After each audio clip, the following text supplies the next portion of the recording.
여러분, 오늘도 휴대폰 화면만 멍하니 바라보고 계시지는 않나요? 사랑하는 사람과 기분 좋게 헤어지고 돌아왔는데 집에 오는 길에 보낸 메시지에 답장이 없어서 갑자기 불안이 밀려온 적 있으실 겁니다. 방금 전까지 분위기 좋았는데 왜 답장이 없지? 내가 실수했나? 아까 그 말이 기분 나빴나?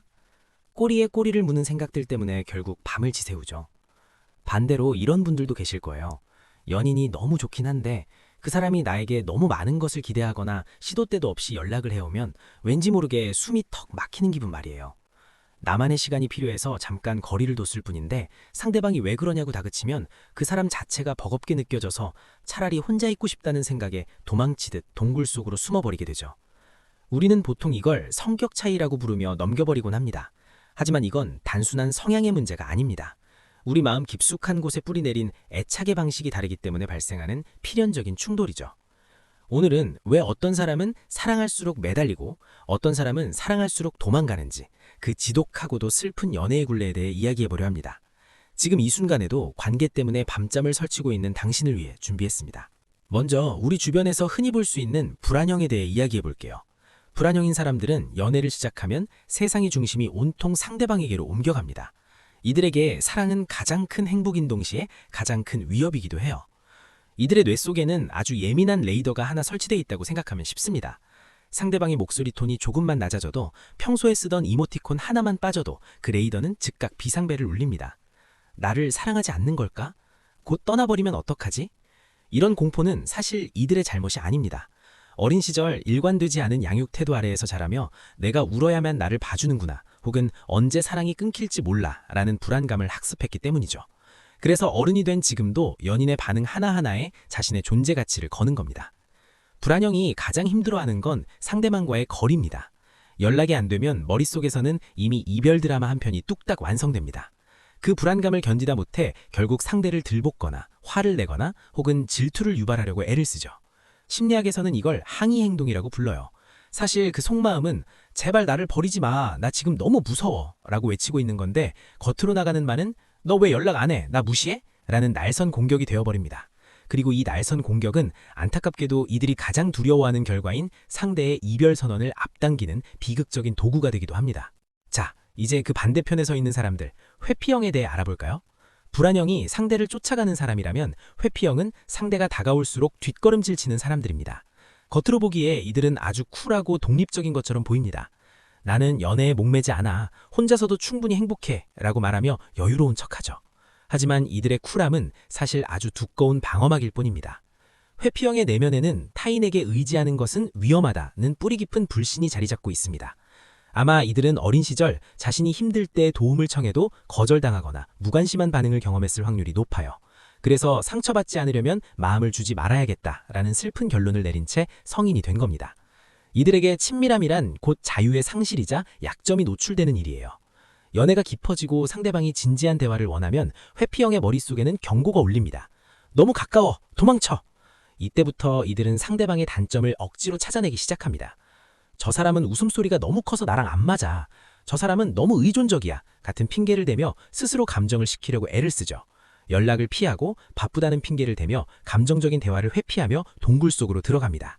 그 안에서 혼자 있어야만 비로소 안전하다고 느끼는 거예요. 하지만 그 동굴 밖에서 기다리는 연인은 피가 마르는 고통을 겪고 있다는 사실을 회피형은 알면서도 외면합니다. 자신의 안전이 더 급하기 때문이죠.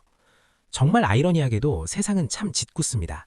가장 가까워지고 싶은 불안형과 가장 거리를 두고 싶은 회피형이 서로에게 강렬하게 끌리거든요. 왜 그럴까요? 불안형에게 회피형의 독립적인 모습은 내가 갖지 못한 멋진 모습으로 보입니다. 반대로 회피형에게 불안형의 뜨거운 열정은 나의 차가운 내면을 채워줄 빛처럼 느껴지죠. 하지만 설레임이 지나고 관계가 깊어지는 순간부터 지옥 같은 숨바꼭질이 시작됩니다. 불안형이 사랑을 확인하기 위해 한 걸음 다가가면 회피형은 숨이 막혀 한 걸음 물러납니다. 그럼 불안형은 버림받을까봐 두 걸음 더 달려들고 회피형은 아예 문을 걸어 잠그고 잠수를 타버립니다. 불안형은 문 앞에서 울며 소리를 지르고 회피형은 문 뒤에서 귀를 막고 진저리를 칩니다. 이 관계에서 가장 슬픈 건 두 사람 모두 진심으로 사랑받고 싶다는 점입니다. 다만 그 방식이 너무나 다를 뿐이죠. 한 명은 꽉 껴안아야 사랑이라 믿고 한 명은 적당히 떨어져 있어야 사랑이라 믿습니다. 이 간극이 좁혀지지 않으면 관계는 파국으로 치닫습니다.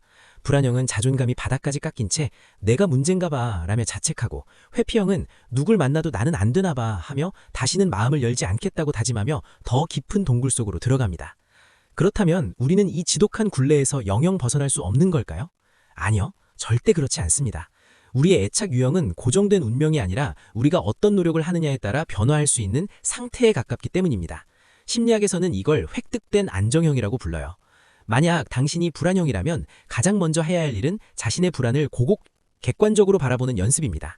상대방이 답장이 늦을 때 내 안에서 일어나는 요동치는 감정이 상대가 나를 싫어해서가 아니라 내 안에 예민한 레이더가 오작동하고 있기 때문이라는 것을 인지해야 합니다. 그리고 그 에너지를 상대가 아닌 나 자신에게 돌리세요. 휴대폰을 내려놓고 운동을 하든 책을 읽든 나만의 삶을 단단하게 구축해야 합니다. 내가 혼자서도 온전할 수 있을 때 비로소 상대방의 사소한 반응에 휘둘리지 않는 건강한 연애가 가능해집니다. 만약 당신이 회피형이라면 도망치고 싶은 마음이 들 때 그것이 상대방의 잘못이 아니라 나의 방어기제라는 것을 인정해야 합니다. 무작정 잠수 타는 대신 서툴더라도 말로 표현해보는 연습을 해보세요. 지금은 내가 좀 혼란스러워서 혼자 있을 시간이 필요해. 조금 있다가 내가 먼저 연락할게. 라는 한마디가 상대방에겐 세상에서 가장 큰 위로가 됩니다. 친밀감을 구속이 아니라 신뢰로 받아들이는 연습, 내 취약한 부분을 보여줘도 세상이 무너지지 않는다는 것을 믿어보는 용기가 필요합니다. 가장 좋은 해결책은 사실 안정형인 사람을 만나는 것입니다. 안정형인 사람들은 애정 표현에 인색하지 않으면서도 상대방의 사생활을 존중할 줄 압니다. 그들은 불안형의 레이더를 잠재워주고 회피형의 동굴문을 억지로 열려고 하지 않습니다. 그들의 꾸준함과 예측 가능한 행동들은 불안형과 회피형 모두를 치유라는 강력한 약이 됩니다. 하지만 이미 사랑에 빠져버렸다면 서로가 서로의 안정기지가 되어주기로 약속해야 합니다. 연애는 서로를 뜯어고치는 과정이 아니라 서로의 다름을 공부하고 맞춰가는 긴 여정이죠. 상대가 나를 밀어내는 게 아니라 무서워서 숨는 거라는 걸 알게 될 때, 혹은 상대가 나를 구속하는 게 아니라 무서워서 매달리는 거라는 걸 이해하게 될 때, 비로소 진짜 사랑이 시작됩니다. 오늘 긴 이야기로 불안형과 회피형의 심리에 대해 깊이 들여다보았습니다. 이 영상을 보고 계신 여러분, 지금 어떤 감정이 드시나요? 혹시 내 이야기가 여기 있었네 싶어 울컥하진 않으셨나요? 사랑은 때론 우리를 가장 비참하게 만들지만 동시에 우리를 가장 크게 성장시키는 도구이기도 합니다. 나의 상처를 직면하고 상대의 아픔을 보듬는 과정 자체가 바로 사랑의 본질이니까요. 지금 당장은 끝이 보이지 않는 추격전처럼 느껴지더라도 여러분이 자신을 먼저 사랑하고 이해하기 시작한다면 그 끝에는 반드시 따뜻한 안식처가 기다리고 있을 겁니다.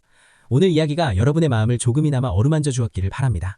만약 여러분의 연애사 중에서 오늘 내용과 관련해 겪었던 고충이나 혹은 이 난관을 극복했던 경험이 있다면 대표로 공유해주세요.